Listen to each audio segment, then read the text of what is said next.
Hi! Hello అండి. అందరికీ నమస్తే అండి. Welcome back to our channel Padmashri collections and ideas. నేను మీ పద్మావతి. నేను బాగున్నానండి. మీరందరూ కూడా బాగున్నారని, ఇంకా బాగుండాలని కోరుకుంటున్నాను. సో, ఈరోజు మన వీడియోలో మనము 2024లో ఏదైనా మిస్టేక్స్ చేసుంటే అవి ఏవి చేయకుండా ఇప్పటి వరకు కొంచెం మనం డబ్బు దుబారా చేశాము అనుకుని ఉంటే, అలాంటి దుబారా ఖర్చుల్ని పక్కన పెట్టేసి 2025 నుంచి మనం డబ్బుని ఎన్ని రకాలుగా దాచుకోవాలి చూద్దాం. ఎందుకంటే తెలుసో తెలియకో మనం కూడా కొంచెం డబ్బుని ఎక్కడో ఒక దగ్గర కొన్ని అన్‌వాంటెడ్ ఎక్స్‌పెన్సెస్‌లో అంటే అన్‌వాంటెడ్‌గా ఎక్స్‌పెన్స్ చేసేసుంటాము. బట్ అది మనం తిరిగి తెచ్చుకోలేనిది. కానీ కాస్త జాగ్రత్తగా ఉండి 2025కి ఒక రెజల్యూషన్ లాగా తీసుకొని మనం ఒక గోల్ అయితే పెట్టుకుందాం. ఆ గోల్ ఏంటనేది ఎవరికి వాళ్ళదే. అంటే మీరు బంగారం మీద కొంటారో, అంటే మీ ఇంత బంగారం కొనుక్కోవాలనో, ఇట్లా ఇన్వెస్ట్ చేయాలనో అని సో, ఎన్నెన్నో ఉంటాయి కదా కోరికలు. సో, అవన్నీ కూడా మీరు ఒక గోల్ లాగా పెట్టుకోండి. ఇది నాట్ ఓన్లీ వుమెన్స్ కండి. ఎవ్వరైనా కూడా మనం బెస్ట్‌గా ఉండాలి. ఎప్పుడు కూడా ఏ ఇయర్ అయినా ఇప్పుడు 2024 డిసెంబర్‌లో ఉన్నాము. మరికొద్ది రోజుల్లో మనం 2005లోకి ఎంటర్ అవ్వబోతున్నాం. బట్ మనకి ఎప్పుడు కూడా ఒక డెవలప్‌మెంట్ అయితే ఉండాలి. ఈ 2024లో కన్నా నేను 25లో కొంచెం బావుండాలి. అది ఫైనాన్షియల్‌గా కావచ్చు, పర్సనల్‌గా కావచ్చు, ఎట్లైనా సరే. అంటే మనం ఏ విషయంలోనైనా కూడా బెటర్‌మెంట్ అనేది వెతకాలి. బెటర్‌మెంట్ కోసం ట్రై చేయాలి, కృషి చేయాలి, సాధన చెయ్యాలి. సో, మనకి 2025 ఎండింగ్ మనం డిసెంబర్‌లో ఉన్నాం కాబట్టి 2025 రానీలెండి అని కాసుకొని కూర్చోకుండా, మనం ఇప్పుడే ఈ మంత్ ఇప్పుడే ఇది రైట్ టైమ్ అనుకుని వెంటనే మనం మన గోల్ అయితే సెట్ చేసుకుందాము.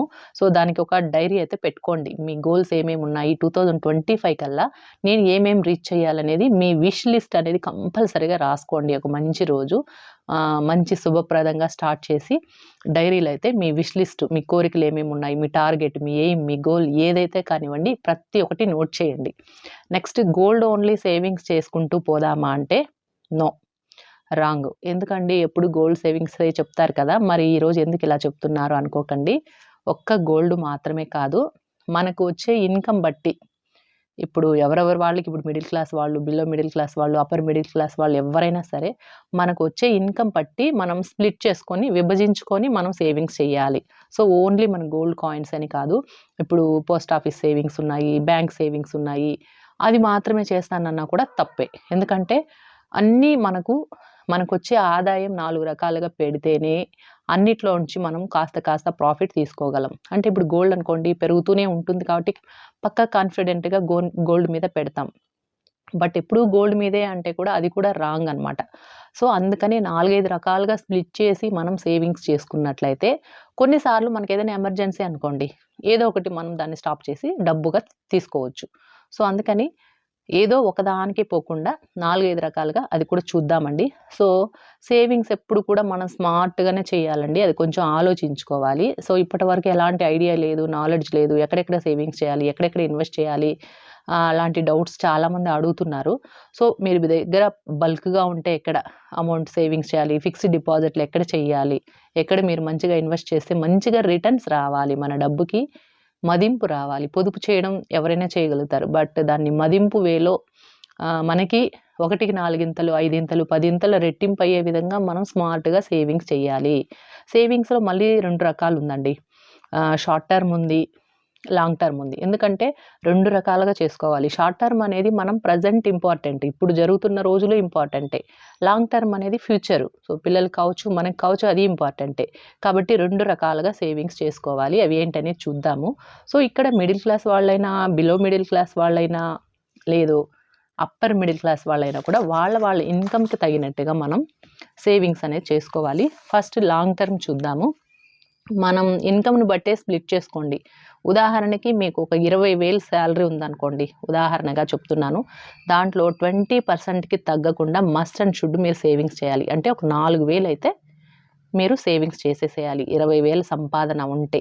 అంటే మీ ఇన్‌కమ్ బట్టి ఇంకా మీరు కాలిక్యులేట్ చేసుకోండి. సో, ఇంకా ఎక్కడ సేవింగ్స్ చెయ్యాలి? ఇది మనకి క్వెషన్. ఎక్కడ అంటే మనం స్మార్ట్‌గా ఎప్పుడు ఆలోచించాలండి. ఆడవాళ్ళు ఇంట్లో మగవాళ్ళు కొంతమంది స్మార్ట్‌గా ఉండొచ్చు హస్బెండ్. వైఫ్ డల్‌గా ఉండొచ్చు. కొన్ని ఫ్యామిలీస్‌లో వైఫ్ స్మార్ట్‌గా ఉంటారు. హస్బెండ్ డల్‌గా ఉంటారు. బట్ ఆడవాళ్ళు ఎప్పుడు కూడా స్మార్ట్‌గా ఉండాలి. తెలియని విషయాలు తెలుసుకోవాలి. నీకేం తెలీదు మొద్దు అని ఇంట్లో వాళ్ళ దగ్గర అస్తమానం అనిపించుకోకుండా మీరు కూడా స్మార్ట్ అని నిరూపించుకోవాలి. కాబట్టి ప్రతి ఒక్క అమ్మాయి, ప్రతి ఒక్క మహిళ ప్రతి ఒక్క విషయాన్ని తెలుసుకోవాలి. సో, మనకు చదువు లేదు, మనకి ఇంతే, మనకు నాలెడ్జ్ లేదు అని ఎప్పుడు అనుకోకూడదండి. ప్రతి మనిషి కూడా నిరంతర విద్యార్థిలాగా మన జీవితంలో పడే ఆటుపోట్లన్నీ మనం తీసుకుంటూ, మనం బెస్ట్‌గా ఉండడానికి మనల్ని మనం షార్ప్ చేసుకోవాలి. ఓకేనా? ఎందులో మనం వీక్‌గా ఉన్నామో దాని మీద ఎక్కువ కాన్సంట్రేట్ చేయాలి. సో, ఇవాళ రేపు అన్నిటికీ ప్రధానమైనది డబ్బే కదండీ! అట్లా అంటే డబ్బే అని ముఖ్యం కాదు. ప్రధానంగా మనం ఏ పని చేయాలన్నా డబ్బు కావాలి. ఏది కొనాలన్నా డబ్బు కావాలి. ఉదయం లేచిన దగ్గర నుంచి పడుకునేంత వరకు కూడా మనీతో ముడిపడి ఉంటాయి కాబట్టి, మనం ఎక్కడ కూడా రాంగ్ స్టెప్స్ వేయడం కానీ, అమాయకత్వంతో ఉండడం కానీ ఉండకూడదు. సో, అందుకని సేవింగ్స్ ఇప్పుడు ఎట్లా చెయ్యాలి? ఎక్కడ చెయ్యాలి? అంటే, ఇప్పుడు మీకు ఉదాహరణకి ఆడపిల్లలున్నారనుకోండి. మీరు సుకన్య సమృద్ధి లాంటి అంటే ఆడపిల్లల కోసమే కేటాయించబడినటువంటి కొన్ని స్కీమ్స్ ఉంటాయి. మీరు దగ్గరలో ఉన్న పోస్ట్ ఆఫీస్‌కి వెళ్లారంటే, ఆడపిల్లల కోసం సేవింగ్స్ అంటే వాళ్ళే మీకు ఎక్స్‌ప్లెయిన్ చేస్తారు.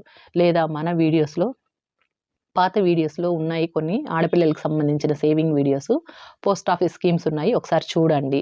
లేదు మగపిల్లలే ఉన్నారనుకోండి. వాళ్ళకి పబ్లిక్ ప్రావిడెంట్ ఫండ్ కానివ్వండి, లేదన్నా ఆర్‌డి. వాళ్ళకంటూ ఎవ్వరైనా కూడా మనం సేవింగ్స్ అనేది మస్ట్ అండ్ షుడ్ చేయాల్సిందే కదా! సో, పిల్లలు మీకెవ్వరున్నా కూడా ఇప్పుడు అబ్బాయి, అమ్మాయి ఇద్దరు ఉన్నారనుకోండి. గోల్డ్ కాయిన్స్ సేవింగ్స్ చేస్తూ రండి. ఎందుకంటే అది కూడా చెప్తాను ఎందుకేంటనేది. సో, ఇకపోతే మీకోసం అంటే సెల్ఫ్ సేవింగ్స్ ఉండాలి. అంటే మీకు ఆడవాళ్ళ కోసము ఉదాహరణకు ఒక రిటైర్మెంట్ ప్లాన్ లాంటిది ఉండాలి మీకు కూడా. ఒక ఆర్‌డి కట్టుకుంటూ రావడమో, ఒక 10 ఏళ్ళకో, 20 ఏళ్ళకో ఇప్పుడు మీరు 25 ప్లస్ ఉండొచ్చు, 20 ప్లస్ ఉండొచ్చు, 30 ప్లస్ ఉండొచ్చు. ఎలా ఉన్నా కూడా మీకొక 50 ఏళ్ళు, 60 ఏళ్ళు వచ్చేసరికి మీకొక ఎర్నింగ్ అంటూ ఉండాలి. అంటే మీరు కష్టపడకపోయినా, మీరు ఇంట్లో కూర్చున్నా మీకు ఆదాయం వచ్చి పడాలి. అంటే ఒక పెన్షన్ ప్లాన్ లాంటిది ఒకటి సేవింగ్స్ చేసుకోండి. తర్వాత మేము జ్యువెలరీ కొనుక్కుంటాము. మాకు జ్యువెలరీ కావాలి పిల్లలకైనా, ఆడపిల్లలకైనా మీకోసమేనా అంటే మాత్రం ఓన్లీ గోల్డ్ స్కీమ్‌కి వెళ్ళండి. అది కూడా గోల్డ్ అక్యుములేట్ అయ్యేటటువంటి స్కీమ్ మాత్రం సెలెక్ట్ చేసుకోండి. నెక్స్ట్ ఇంకా పోస్ట్ ఆఫీస్ స్కీమ్స్ అబ్బాయిలకి, అమ్మాయిలకి ఉన్నాయి కదా! అది ఏమంటే మనకు సేఫ్ అండ్ సెక్యూర్ కాబట్టి, ఒక లాంగ్ టర్మ్‌లో మీరు ఇన్వెస్ట్ చేయాలనుకున్నప్పుడు పోస్ట్ ఆఫీస్ అనేది ఎంచుకోండి. దాంట్లో స్కీమ్స్ బట్టి, పిల్లల ఏజ్ బట్టి లేదా మన ఏజ్ బట్టి మనకి రేట్ ఆఫ్ ఇంట్రెస్ట్ అనేది కూడా మీకు క్లియర్‌గా ఉంటాయి. మీరొకసారి వెళ్లి దగ్గరలో ఉన్న పోస్ట్ ఆఫీస్‌కి వెళ్లి ఏదైనా తీసుకోండి. నెక్స్ట్ మీరిప్పుడు మనకి ఆడవాళ్ళ కోసం అని చెప్పాను కదా! సో, 50 ప్లస్ తర్వాతనో లేదా 65 లేదా 65 తర్వాత మనకెలాంటి జాబ్ ఉండదు. ఎలాంటి ఎర్నింగ్స్ ఉండదు. అనుకున్నప్పుడు మనకంటూ ఒక అమౌంట్ ఉండాలి కదా! సో, అది ఏదైనా కూడా మన ఖర్చులకే కావచ్చు, మన సర్వైవల్‌కే కావచ్చు, ఎలాంటి ఎర్నింగ్స్ లేనప్పుడు కూడా మనం చక్కగా మన లైఫ్‌ని ఎంజాయ్ చేయాలి. ఎలాంటి డిస్టర్బెన్స్ లేకుండా పోవాలి అంటే మాత్రం ఖచ్చితంగా ఒక రిటైర్మెంట్ ప్లాన్ స్కీమ్ ఒకటి తీసుకోండి. అది కూడా పోస్ట్ ఆఫీస్‌లో ఉన్నాయండి. మీకు కావాలంటే నేను ఒక స్కీమ్ మీకు మళ్ళీ ఒకటి సెపరేట్‌గా ఒక వీడియో పెడతాను. సో, ఇంకా ఈ లాంగ్ టర్మ్ సేవింగ్స్‌లో లేదా ఇన్వెస్ట్‌మెంట్ అనేది ఎట్లా చేసుకోవాలి అంటే, ఇప్పుడు పెద్దవాళ్ళు కూడా మనకి పబ్లిక్ ప్రావిడెంట్ ఫండ్ స్కీమ్స్ ఉన్నాయి. లేదా పీఎల్ఐ తీసుకోవచ్చు లేడీస్‌కి. లేదా ఎల్ఐసీ కంపల్సరీగా మస్ట్ అండ్ షుడ్ ఫ్యామిలీలో హెడ్ ఆఫ్ ద ఫ్యామిలీకి ఒకరికి ఎల్ఐసీ ఉండాలి. నెక్స్ట్ హెల్త్ టోటల్ ఫ్యామిలీకి ఒక health insurance must and should ఉండాలి. 2024లో ఎవరైనా ఇంతవరకు చేసుకోలేదంటే మాత్రం దీనికి ఫస్ట్ ప్రియారిటీ ఇవ్వండి. ఎందుకంటే 1000 2000 ఎంతో కొంత అండి సేవింగ్స్ అయితే చెయ్యండి. ఎందుకు అంటే ఇవాళ రేపు ఉన్నటువంటి పరిస్థితుల్లో హాస్పిటల్ ఖర్చులనేది లక్షల్లో పోతోంది. సో, ఒక్కసారిగా మనం దేనికో పిల్లల భవిష్యత్తు కోసమో, బంగారం కోసమో, పెళ్లి కోసమో, ఒక ఇల్లు కొనాలి, ఒక పొలం కొనాలి, ఒక ఆస్తి కొనాలని ఎన్నెన్నో కష్టపడి మనం నోరు కట్టి, కడుపు కట్టి సేవింగ్స్ చేసిందంతా కూడా ఇలాంటి ఒక ఎమర్జెన్సీ సిట్యుయేషన్ వచ్చింది అంటే చెప్పలేం కదా! ఫ్యామిలీలో ఎవరికి ఎలా జరుగుతుందనేది. సో, హెల్త్ పరంగా ఎవరు గ్యారంటీ ఇవ్వలేరు. మనం ఇన్నేళ్ళు చక్కగా బ్రతుకుతామనో, లేదా మన ఇన్నేళ్ళు ఏ వ్యాధి రాకుండా ఉంటామనే దానికి గ్యారంటీ లేదు. ఎంత హెల్తీ లైఫ్ లీడ్ చేసినా కూడా, ఎక్కడో ఒక దగ్గర ఏదో ఒక హెల్త్ ఇష్యూస్ వస్తాయి. బట్ అలాంటి వాటికి లక్షలు పోయడం కన్నా కూడా, కొంచెం జాగ్రత్తగా ఉండి, భద్రంగా ఉండి, మనం అట్‌లీస్ట్ ఒక 1000 రూపీస్ అయినా హెల్త్ ఇన్స్యూరెన్స్ కట్టుకుంటే ఆ బాధ అనేది ఉండదు. సో, మనం చేర్చుకున్న డబ్బు, సేవింగ్స్ చేసిన డబ్బు వృధాగా బూడిదలో పోసిన పన్నీర్ కాకుండా ఉండాలి అంటే, health insurance total family package ఒకటి తీసుకోండి. నెక్స్ట్ ఇవంతా లాంగ్ టర్మ్‌లో మనం చూసుకున్నట్లయితే ఇవంతా లాంగ్ టర్మే. అంటే పిల్లల ఫ్యూచర్‌కి కావచ్చు, 5 ఏళ్ల తర్వాత, 10 ఏళ్ల తర్వాత, 20 ఏళ్ల తర్వాత సేవింగ్స్ ఈ విధంగా ఉండాలి. నెక్స్ట్ షార్ట్ టర్మ్ ఏంటి అంటే ఇది ఎట్లా సేవింగ్స్ చేసుకోవాలి అంటే పిల్లల స్కూల్ ఫీజులుంటుంది. ఒక 3 నెలలకొకసారి మనం టర్మ్ ఫీజ్ కట్టాల్సుంటుంది. సో, అలాంటికి చిన్న చిన్న ఆర్‌డీలు వేసుకోండి. ఒక రూ. 1000, 500 కట్టుకుంటూ రండి. ఎమర్జెన్సీకి మీ దగ్గర డబ్బు లేదు అనే సిట్యుయేషన్ లేకుండా మీకొచ్చే ఆదాయాన్ని, మీ సేవింగ్స్‌ని 4, 5 రకాలుగా పెట్టుకుంటూ ఉంటే ప్రెజెంట్ ఇంపార్టెంట్ కాబట్టి ఆ పిల్లల ఫీజులు కావచ్చు, లేదా ఇంటికి కావాల్సిన వస్తువులు తీసుకోవాల్సొస్తుంది. సో, వాటి కోసం చిన్న చిన్నగా గోల్డ్ కాయిన్స్ కొంటూ ఉండండి. ఎనీ టైమ్ మీరు క్యాష్ చేసుకోవచ్చు. ఇంకొకటి గోల్డ్ కాయిన్స్ కొనేటప్పుడు చాలామంది జీఎస్టీ లేకుండా తక్కువకి ఇస్తున్నారు అని చెప్పి బిల్లు లేకుండా తీసుకుంటున్నారు. అలా అయితే చేయకండి. ఫ్యూచర్‌లో బిల్స్ కూడా చాలా ఇంపార్టెంట్ అండి.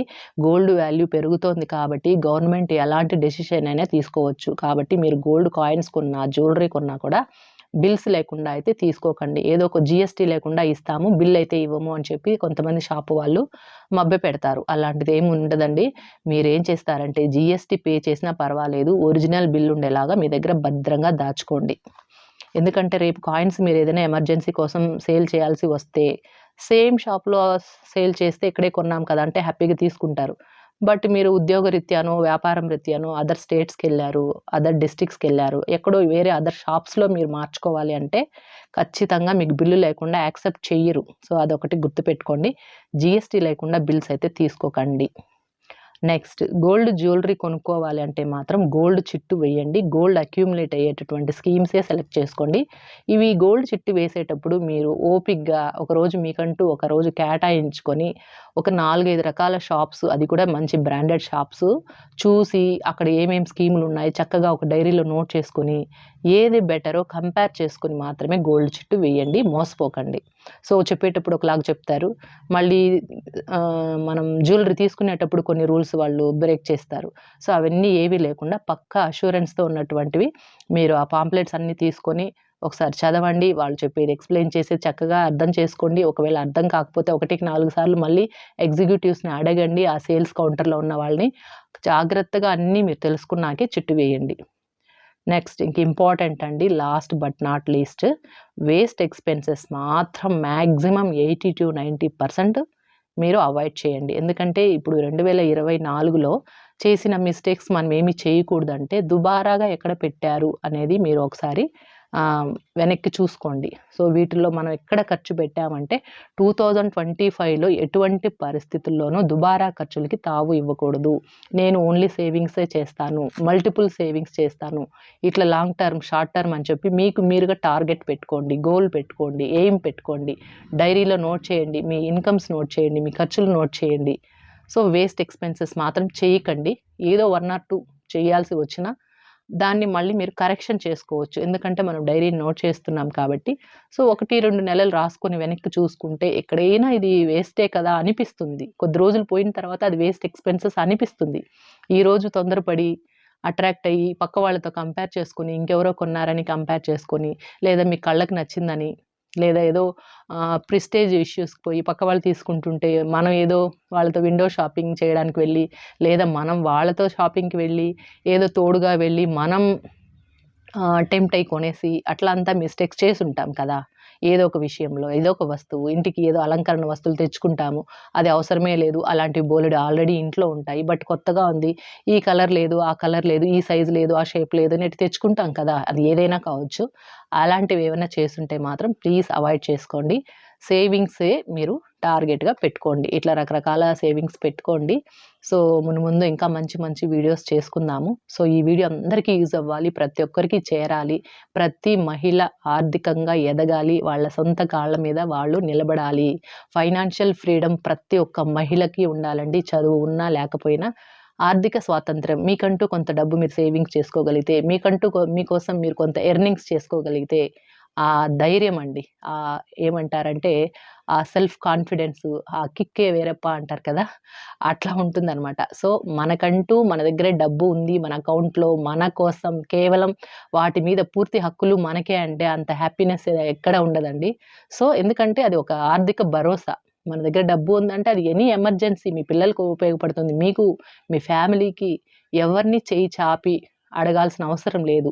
ఎప్పుడైనా ఒక ఎమర్జెన్సీ వచ్చి ఎవరినైనా అడగాల్సి వస్తే, అక్కడి నుంచి నో అనే సమాధానం వస్తే మనసు ఎంత కష్టంగా ఉంటుంది. అప్పుడు తెలిసొస్తుంది మనకి డబ్బు వాల్యూ.